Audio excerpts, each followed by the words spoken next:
Abu Lahab குர்ஆனால் சபிக்கப்பட்டவன். சபிக்கப்பட்டதற்கும் காரணம் என்ன என்பது நமக்கு தெரியும் தானே.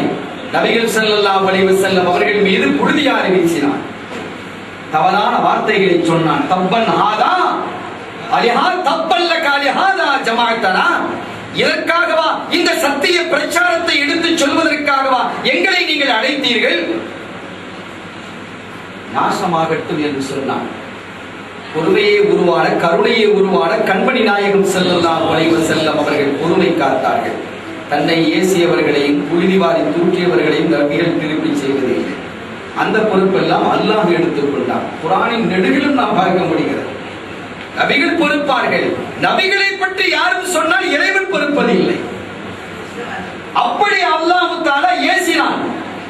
அபூ லஹப் நாசமாகட்டும், அவனுடைய கரங்கள் நாசமாகட்டும், நாசமாகினான் என்று அல்லாஹ் குர்ஆனின் வாயிலாக இன்னும் திட்டிக் கொண்டிருக்கிறான், ஏசிக் கொண்டிருக்கிறான்.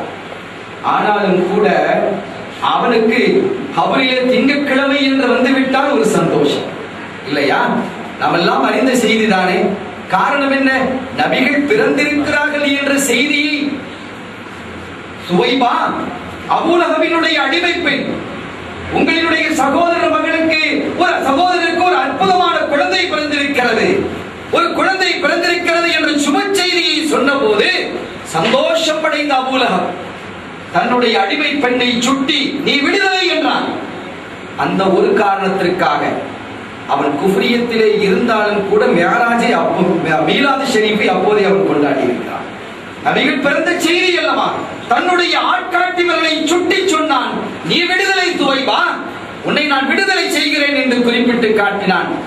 அவன் பிற்காலத்தில் முழு எதிரியாக மாறி நபிகளை தூற்றினாலும் கூட கபரிலே அவன் செய்த அந்த ஒரு மீலாது நிகழ்வுக்காக வேண்டி, ஒரே ஒரு சனப்பொழுதில் நிகழ்த்திய அந்த மீலாது நிகழ்ச்சிக்காக வேண்டி திங்கட்கிழமை என்று மாத்திரம் அவனுக்கு வேதனை நிறுத்தப்படுகிறது என்பது மாத்திரம் அல்லாமல் அவனுடைய கரத்தில் இருந்து இன்பமான மதுர நீர் தோன்றி அவன் சுமிக்கிறான். அதன் மூலமாக தாகத்தை தணித்துக் கொள்கிறான் என்பதும் ஹதீதுகளில் பதிவு செய்யப்பட்டிருக்கிறது இல்லையா சகோதரர்களே? ஒரு நொடி பொழுது, ஒரு சனப்பொழுது மீலாது விழாவை கொண்டாடியதற்கு எவ்வளவு பெரிய வாக்கியம்.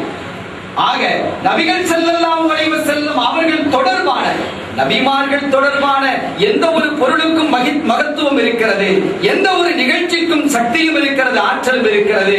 அதே போன்று இந்த சாமிரி தப்பித்துக் கொண்டார். சங்கைக்குரியவர்களே, நபிகள் கண்மணி ஸல்லல்லாஹு அலைஹி வஸல்லம் அவர்களுடைய பிறந்த நாளை கொண்டாடியதற்காக இப்படி பெரிய சிறப்பு.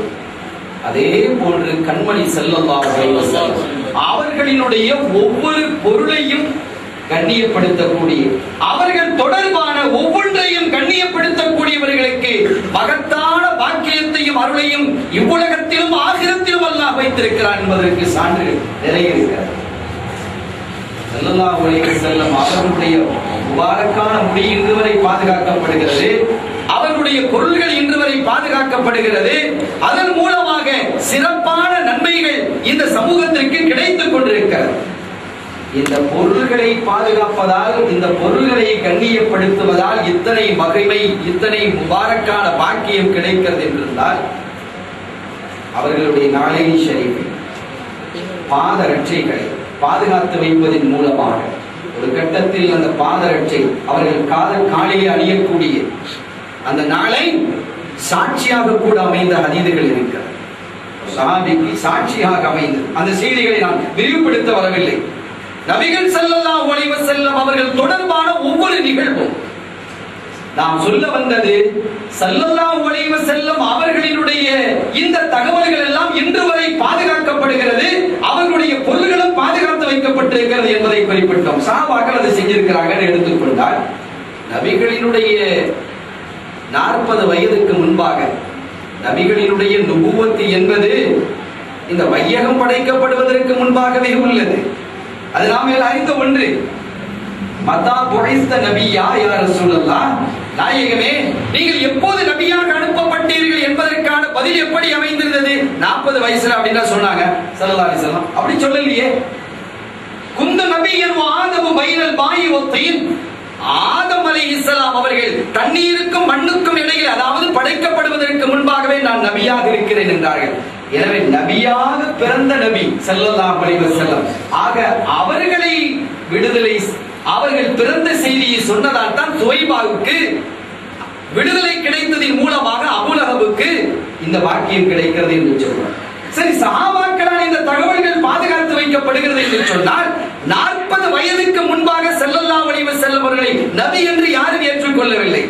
நபிகளும் தன்னை நபி என்று பிரகடனப்படுத்தவில்லை. 40வது வயசு ரசூல் ஸல்லல்லாஹு அலைஹி வஸல்லம் தன்னை நபி என்று பிரகடனப்படுத்திய வயசு. அதுதானே தவிர 40வது வயசுல தான் நபி பட்டம் வழங்கப்பட்டது என்பது அல்ல. அதை நாம் புரிந்து கொள்ளணும். தன்னை நபி என்று அல்லாஹ் எப்போது பிரகடனப்படுத்த சொன்னானோ, நாயகமே நீங்கள் விளம்பரப்படுத்துங்கள், நான் நபி, அல்லாஹ்வினுடைய திருத்தூதர் என்று, அது 40வது வயது. அதை நபிகள் செய்தார்கள். அதற்கு பிறகு அவர்களை ஏற்றுக்கொண்டவர்கள் உண்டு. அதற்கு முன்பாக நபிகளே தன்னை நபி என்று சொல்லவில்லை, அல்லாஹ் சொல்லவும் இல்லை. அந்த காலத்தில் அவர்களை நபி என்று ஏற்றுக்கொண்டவர்கள் யாரும் இருக்க முடியாது என்பது நமக்கு தெரியும். நாம் கேட்கிறோம், அந்த காலத்தில் உள்ள நிகழ்வுகளும் பாதுகாத்து வைக்கப்பட்டிருக்கிறதா இல்லையா? நபிகள் பிறந்த செய்தி இருக்கிறது, பிறப்பு செய்திகள் இருக்கிறது, குழந்தை பருவத்தில் அவர்கள் எப்படி நடந்து கொண்டார்கள் என்ற தகவல்கள் இருக்கிறது. இளமை பருவம், சிறுவராக இருக்கும் பொழுது அந்த காலத்தில் உள்ள செய்திகள் எல்லாம் இன்னும் கூட வரலாற்றிலே தெளிவாக பதிவு செய்யப்பட்டிருக்கிறது. அப்போது சஹாபாக்கள் இல்லையே, அந்த செய்தியெல்லாம் பதிவு செஞ்சது யார்? இன்னும் கூட அவர்களுடைய பிறப்பிலிருந்து ஆரம்பித்து, இன்னும் சொல்ல போனால் தாயினுடைய கருவறையில் தங்கிய காலத்தில் இருந்து செய்திகள் துவங்குகின்றன. அந்த தகவல்கள் எல்லாம் இந்த சமுதாயத்திற்கு வழங்கியது யார்? ரப்புல் ஆலமீன் அல்லாஹ் ஜல்ல ஷானஹு வ தஆலா அதற்கெந்த ஆட்களை ஆழம் துவங்கிய காலத்திலிருந்து ஏற்படுத்தி வைத்திருக்கிறார். உலகம் துவங்கிய காலத்திலிருந்து அல்லாஹ் ஏற்படுத்தி வைத்திருக்கிறார் என்பதை நாம் புரிந்து பார்க்கும் பொழுது நபிகள் ஸல்லல்லாஹு அலைஹி வஸல்லம் அவர்களுடைய மகத்துவம் எத்தகையது, மாண்பு எத்தகையது என்பதை நாம் விளங்கிக் கொள்ள முடியும். 40 வயசுக்கு பின்னால வேண்டுமானா சஹாபாக்கள் என்ன செய்திகளை சொன்னாங்க, பின்னால வந்த தாபியீன்கள் பதிவு செய்தார்கள் என்று நாம் சொல்லலாம். அதற்கு முன்பான செய்தி யார் பதிவு செய்தது? சஹாபாக்கள் இருந்தார்களா இல்லையே? தோழர்களே, அருமையானவர்களே, அந்த தகவல்களை பதிவு செய்தது யார்? ஹலிமா அம்மையாரிடத்திலே அந்த பால்குடி பருவத்திலே வாழ்ந்த பொழுது அந்த தகவல்கள் முழுமையாக பதிவு செய்யப்பட்டிருக்கிறது. நடந்த நிகழ்வுகள் பதிவு செய்யப்பட்டிருக்கிறது. இதெல்லாம் பதிவு செய்தது யார்? ரப்புல் ஆலமீன் அல்லாஹ் ஜல்ல ஷானஹு வ தஆலா தன் ஹபீப் முஹம்மதுல் முஸ்தபா அஹ்மதுல் முஜ்தபா ஸல்லல்லாஹு அலைஹி வஸல்லம் அவர்களுடைய ஒவ்வொரு அசைவையும், ஒவ்வொரு கண்ணினுடைய இவை மூடி திறப்பதையும், கண்மடல் தட்டி விழிப்பதையும் கூட அந்த தகவல்கள் இந்த சமுதாயத்திற்கு பதிவாக வேண்டும் என்பதற்காக அல்லாஹ் தஆலா செய்த ஏற்பாடு. அருமையான பெருமக்களே, ஆக நபிகள் தொடர்பான ஒவ்வொரு பொருளுக்கும் மகத்துவம் உண்டு. உம்மு சலமா ரலியல்லாஹு தஆலா அவர்களிடத்திலே சில மக்கள் வந்தார்கள். அம்மையாரே, எங்களுக்கு சில நோய் ஏற்பட்டிருக்கிறது, ஊர்ல ஒரு வாந்திபாதி மாதிரி ஏற்பட்டிருக்கிறது, என்ன செய்வது என்றது. நபிகள் ஸல்லல்லாஹு அலைஹி வஸல்லம் அவருடைய ஜுப்பாவை எடுத்து தந்து தண்ணீருக்குள்ளால் முக்கி இந்த தண்ணீரை குடியுங்கள் என்றார்கள். இந்த செய்தியை கேட்டாலே சில பேருக்கு வயிறு போகும், அது நமக்கு பொறுப்பல்ல. அருமையானவர்களே, அப்படி இருக்கிறாங்க மக்கள். இந்த சமுதாயத்திலே இப்படி இருக்கிறார்கள், ஆச்சரியமாக. இந்த சமுதாயத்திற்கு நபிகள் ஆற்றிய பணியும் சேவையும் அளவிட முடியாத சகோதரர்களே. எவ்வளவு அற்புதமான பணியை நபிகள் ஸல்லல்லாஹு அலைஹி வஸல்லம் எவ்வளவு மகத்துவத்தை நீங்க தந்திருக்கிறாங்க. குந்தும் கைர உம்மத், நீங்க சிறந்த உம்மத்துன்னு சொன்னா நாம என்ன பிறந்ததுனாலயா அல்லது இபாதத்தை செய்ததுனாலயா? உம்மத்தே முஹம்மதியா என்பதினால், அதனால் கிடைக்கக்கூடிய வாக்கியம். நன்றி கெட்ட சமுதாயமாக நாம் மாறிவிடக் கூடாது. ஆக அந்த தண்ணீரை, ஜுப்பா பட்ட தண்ணீரை அல்லாஹ் தான் சொல்றானே, யூசுப் நபியினுடைய ஜுப்பாவை பட்டதனால கண்ணுக்கு ஒளி வந்தது என்றால் அதற்கே ஒளி தரக்கூடிய, கண்களுக்கே ஒளி தரக்கூடிய ஒளிநாயகம் ஸல்லல்லாஹு அலைஹி வஸல்லம் அவர்களுடைய ஜுப்பாவுக்கு எவ்வளவு பெரிய ஆற்றல் இருக்கு எண்ணி பார்க்க வேண்டும். சுகம் கிடைத்தது அத்துணை பேருக்கு. வரலாற்றிலே ஒரு குறிப்பு, நேற்று இரவும் கூட அதை நான் பேசினேன். கண்மணி ஸல்லல்லாஹு அலைஹி வஸல்லம் அவர்கள் குழந்தை பருவமாக இருந்த பொழுது அவர்களை வளர்க்கக்கூடிய வாக்கியம் அன்னையர் திலகம் ஹலீமா ரலியல்லாஹு தஆலா அவர்களுக்கு கிடைச்சது. அது ஒரு பெரிய வாக்கியம். அதன் மூலமாக அவர்களுடைய இல்லத்தில் அருளும் பொருளும் நிறைந்தது, இருள் மறைந்தது. அவ்வளவு பெரிய பாக்கியம் அவங்களுக்கு கிடைச்சது. அவர்களுக்கு பக்கத்து வீட்டுக்காரர் ஒரு பெண்மணி இருந்தார். நீண்ட நெடிய காலம் நோயிலே பாதிக்கப்பட்ட ஒரு பெண்மணி, வயிற்று நோயால்.